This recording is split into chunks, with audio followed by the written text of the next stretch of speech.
ബിന്ദുസ് food and സ്പൈസസിലേക്ക് സ്വാഗതം. ഇന്ന് നമ്മൾ വളരെ ടേസ്റ്റി ആയിട്ടും അതുപോലെ തന്നെ ഹെൽത്തി ആയിട്ട് കഴിക്കാൻ പറ്റുന്ന ഒരു സൈഡ് ഡിഷ് ആയിട്ടാണ് വന്നിരിക്കുന്നത്. ഇത് നമുക്ക് ചോറിൻ്റെ കൂടെയും ചപ്പാത്തിയുടെ കൂടെയും അതുപോലെ സാൻഡ്വിച്ചിൻ്റെ ഫില്ലിംഗ് ആയിട്ടും ഒക്കെ കഴിക്കാൻ പറ്റിയതാണ്. ഹൈ പ്രോട്ടീൻ അടങ്ങിയിട്ടുള്ള ഈ ഒരു ഹെൽത്തി പനീർ ബുർജി നിങ്ങൾ ഇതുവരെ ട്രൈ ചെയ്തിട്ടില്ലെങ്കിൽ ഇതൊന്ന് ട്രൈ ചെയ്ത ശേഷം ഫീഡ്ബാക്ക് തരാൻ മറക്കരുത്. കൂടാതെ നിങ്ങൾ എൻ്റെ ചാനൽ ഇതുവരെ സബ്സ്ക്രൈബ് ചെയ്യാതെയാണ് കാണുന്നെങ്കിൽ സബ്സ്ക്രൈബ് ചെയ്യാനും ഈ വീഡിയോ ഇഷ്ടപ്പെടുകയാണെങ്കിൽ ലൈക്ക് ചെയ്യാനും കമൻറ്റ് ചെയ്യാനും അതുപോലെ ഫാമിലിക്കും ഫ്രണ്ട്സിനൊന്ന് ഷെയർ ചെയ്യാനും മറക്കരുത്. Thank you.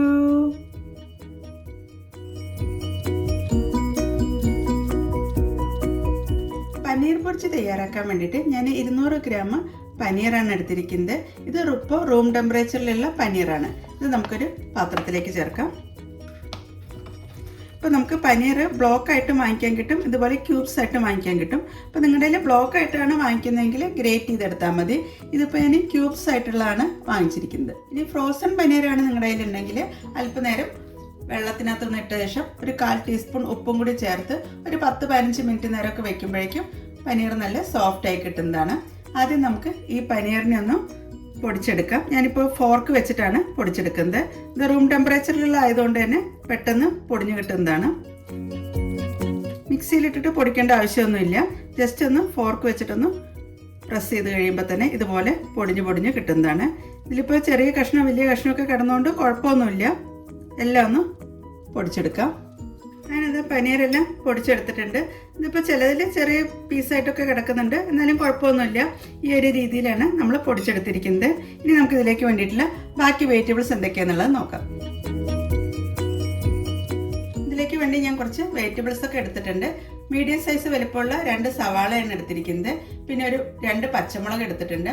5 വെളുത്തുള്ളിയാണ് എടുത്തിരിക്കുന്നത്. 2 കളർ ക്യാപ്സിക്കം എടുത്തിട്ടുണ്ട്. ക്യാപ്സിക്കം ഓപ്ഷനിലാണ്, നിങ്ങളുടെ കയ്യിൽ ഉണ്ടെങ്കിൽ എടുത്താൽ മതി. പിന്നെ ഒരു വലിയൊരു തക്കാളി എടുത്തിട്ടുണ്ട്. ഈ ഒരു വലുപ്പത്തിലുള്ള ഒരു ഇഞ്ചിയാണ് എടുത്തിരിക്കുന്നത്. ആദ്യം നമുക്ക് ഈ വെജിറ്റബിൾസിനെല്ലാം നന്നായി ചോപ്പ് ചെയ്തെടുക്കാം. എന്താ നമ്മൾ വെജിറ്റബിൾസ് എല്ലാം ചെറിയ പീസായിട്ട് തന്നെ കട്ട് ചെയ്തെടുത്തിട്ടുണ്ട്.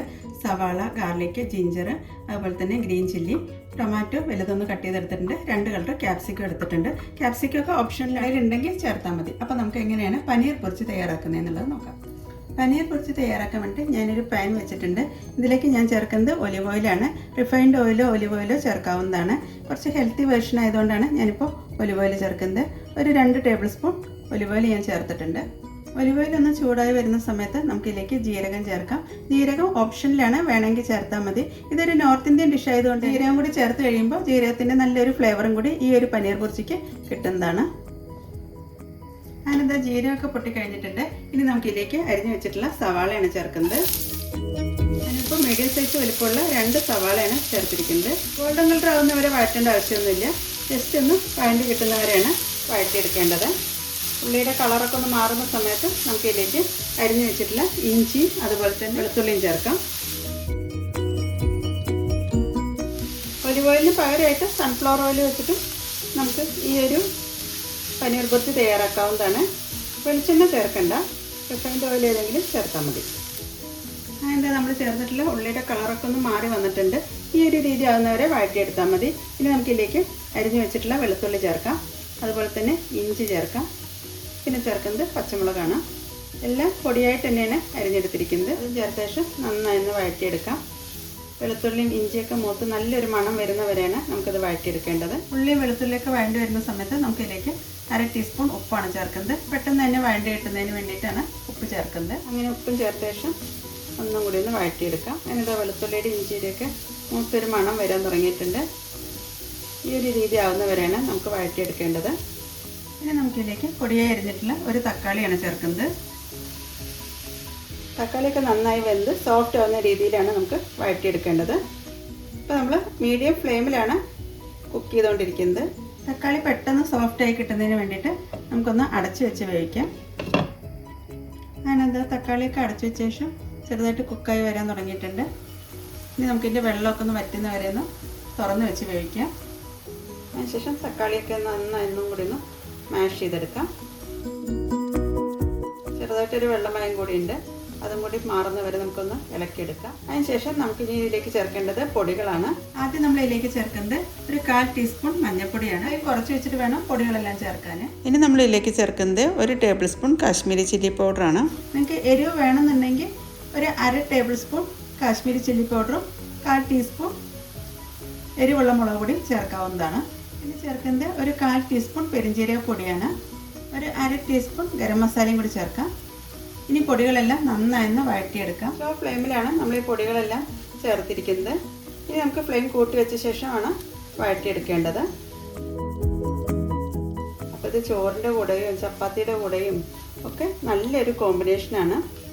അങ്ങനത്തെ പൊടികളെല്ലാം നന്നായി മൂത്ത് വരുന്നവരെയാണ് ഇളക്കി യോജിപ്പിക്കേണ്ടത്. കംപ്ലീറ്റ് വെള്ളമയം വറ്റുന്നവരെ നമുക്ക് ഇളക്കിയെടുക്കാം. ചെറിയൊരു വെള്ളമയം കൂടിയുണ്ട്. അങ്ങനത്തെ പൊടികളൊക്കെ നന്നായി മിക്സായി വന്നിട്ടുണ്ട്. അതുപോലെ തന്നെ തക്കാളിത്തെ വെള്ളമയമൊക്കെ നന്നായി മാറി വന്നിട്ടുണ്ട്. ഇനി നമുക്ക് ഇതിലേക്ക് അരിഞ്ഞു വെച്ചിട്ടുള്ള ക്യാപ്സിക്കം ചേർക്കാം. ആദ്യം ചേർക്കുന്നത് ഗ്രീൻ കളർ ക്യാപ്സിക്കാണ്. പിന്നെ ചേർക്കുന്നത് ഓറഞ്ച് കളർ ക്യാപ്സിക്കാണ്. രണ്ട് നമ്മൾ 1/4 കപ്പ് വീതമാണ് ചേർക്കുന്നത്. അതിനുശേഷം നന്നായി മിക്സ് ചെയ്തെടുക്കാം. ക്യാപ്സിക്കം ഓപ്ഷനിലാണ്, വേണമെങ്കിൽ ചേർത്താൽ മതി. പക്ഷേ ക്യാപ്സിക്കം കൂടി ചേർത്ത് കടിക്കുന്ന സമയത്ത് ഒരു പ്രത്യേക ഒരു ടേസ്റ്റും അതുപോലെ തന്നെ ക്യാപ്സിക്കം ഒക്കെ ഒന്ന് കടിക്കാനൊക്കെ കിട്ടുന്നതാണ്. അങ്ങനത്തെ മസാലയായിട്ട് ക്യാപ്സിക്കം നന്നായി മിക്സായി വന്നിട്ടുണ്ട്. ഈ സമയത്ത് നമുക്ക് ഉപ്പ് കറക്റ്റ് ആണോ എന്നുള്ളത് നോക്കാം. കാരണം നമ്മൾ സവാള വഴറ്റുമ്പോഴാണ് നമ്മൾ ഉപ്പ് ചേർത്തിട്ടുള്ളത്. ടേസ്റ്റ് ചെയ്തപ്പോൾ കുറച്ച് ഉപ്പിൻ്റെ ഒരു കുറവുണ്ട്. അതുകൊണ്ട് തന്നെ കുറച്ച് ഉപ്പും കൂടി നമ്മളിതിലേക്ക് ചേർത്തിട്ടുണ്ട്. അങ്ങനെ ഉപ്പും ചേർത്ത ശേഷം മസാലയായിട്ട് നന്നായി മിക്സ് ചെയ്തെടുക്കാം. ക്യാപ്സിക്കം ഒക്കെ ചേർത്ത് കഴിഞ്ഞിട്ട് അധികം നേരം വേവിക്കേണ്ട ആവശ്യമില്ല. ഇനി നമ്മളിതിലേക്ക് പൊടിച്ച് വെച്ചിട്ടുള്ള പനീറാണ് ചേർക്കുന്നത്. വളരെ ഹെൽത്തി ആയിട്ടുള്ള ഒരു ഡിഷാണ് പനീർ ബുർജി. ധാരാളം പ്രോട്ടീൻ അടങ്ങിയിട്ടുള്ളതാണ്. അങ്ങനെ പനീറും ചേർത്ത ശേഷം നന്നായി മിക്സ് ചെയ്തെടുക്കാം. എല്ലാ ഭാഗത്തേക്കും മസാല എത്തുന്ന രീതിയിലാണ് ഇളക്കിയെടുക്കേണ്ടത്. അപ്പോൾ പനീർ ഞാൻ പൊടിച്ചെടുക്കുന്ന സമയത്ത് ഒരേ ലെവലൊന്നും അല്ല, ചിലതൊക്കെ വലിയ പീസായിട്ടൊക്കെ കിടപ്പുണ്ട്.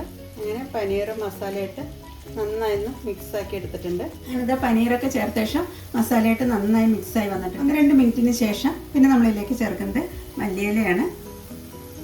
കുറച്ചും കൂടി ഒരു ടേസ്റ്റ് കിട്ടുന്നതിന് വേണ്ടിയിട്ട് ഒരു 1/2 ടീസ്പൂൺ നെയ്യും കൂടി ഇതിലേക്ക് ചേർക്കുന്നുണ്ട്.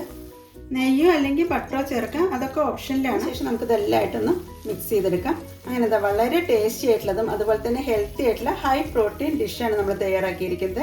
ഇനി നമുക്കിതൊരു സെർവിങ് ഡിഷിലേക്ക് മാറ്റാം. അങ്ങനത്തെ സെർവിങ് ഡിഷിലേക്കാണ് നമ്മൾ മാറ്റുന്നത്. അപ്പോൾ ഡയറ്റൊക്കെ ഫോളോ ചെയ്യുന്നവർക്ക് കഴിക്കാൻ പറ്റിയിട്ടുള്ളതാണ് ഈ ഹൈ പ്രോട്ടീൻ ഡിഷ്. ഏറ്റവും മുകളിലായിട്ട് കുറച്ച് മല്ലിയിലയും കൂടി ഒന്ന് സ്പ്രെഡ് ചെയ്യുന്നുണ്ട്. അതിനകത്ത് പനീർ ബുർജിയൊക്കെ സെർവിങ് ഡിഷിലേക്ക് മാറ്റിയിട്ടുണ്ട്. അപ്പോൾ ഡയറ്റ് ഫോളോ ചെയ്യുന്നവർക്കും വെയിറ്റ് ലോസിനും ഒക്കെ ഹെൽപ്പ് ചെയ്യുന്നതാണ് ഈ ഒരു ഡിഷ്. ഇത് നമുക്ക് വെറുതെ കഴിക്കാവുന്നതാണ്. അതല്ലെങ്കിൽ ചോറിൻ്റെ കൂടെ സൈഡ് ഡിഷായിട്ടോ, അതല്ലെങ്കിൽ ചപ്പാത്തിയുടെ കൂടെ റാപ്പായിട്ടും സാൻഡ്വിച്ചിൻ്റെ ഉള്ളിൽ ഫില്ലിംഗ് ആയിട്ടൊക്കെ കഴിക്കാൻ പറ്റുന്നതാണ്. അപ്പോൾ എല്ലാവരും ഈ ഒരു രീതിയിലൊന്ന് ട്രൈ ചെയ്ത ശേഷം ഫീഡ്ബാക്ക് തരാൻ മറക്കരുത്. Thank you. ഈ പനീർ ബുർജി വെച്ചിട്ട് ഒരു റാപ്പും കൂടി തയ്യാറാക്കുന്നുണ്ട്. അതുപോലെ തന്നെ വെജിറ്റേറിയൻസിന് കഴിക്കാൻ പറ്റിയിട്ടുള്ള നല്ലൊരു ഹൈ പ്രോട്ടീൻ ഡിഷാണ് ഈ പനീർ ബുർജി.